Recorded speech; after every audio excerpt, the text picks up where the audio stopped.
जर आपला इतिहास माहित नसतो, इतिहास त्या समाजाला विसरून जातो. म्हणजे आपली दखलच कुठे घेतली जात नाही. त्यासाठी इतिहासाचं खूप महत्व आहे.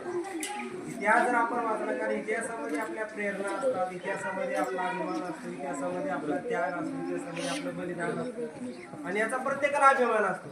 आता माझे आजोबा जर खूप मोठे सैनिक असतील, आता तर शांताराम बोलवलं होतं मी. शांताराम भाऊचे जे पूर्वज होते त्यांची आजोबा, तर त्यांनी शीख आंदोलनामध्ये खूप मोठं योगदान दिलेलं आहे. त्याच्यामुळे आपल्या गावामध्ये गुरु नानकाचं जे मंदिर आहे, ते मंदिर म्हणजे त्यांना खूप अभिमान सांगतात की आमचे पूर्वज जे होते ते आंदोलनामध्ये होते.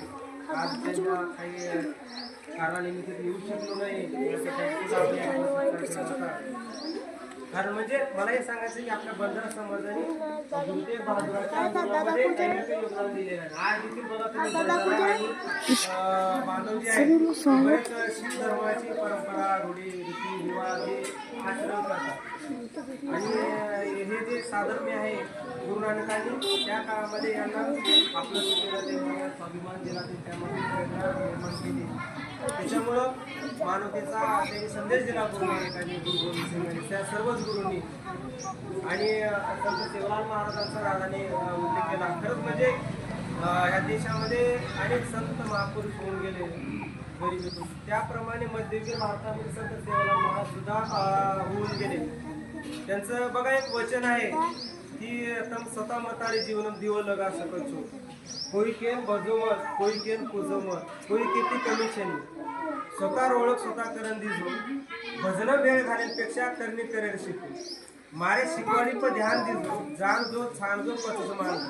म्हणजे हे जे कोटेशन आहे ना, मला वाटतं भारतीय संविधानाचं सगळ्यात म्हणजे प्रियांबल आहे ना, या कोटेशन सेवालाल महाराजांनी सगळं तत्वज्ञान सांगून दिलेलं.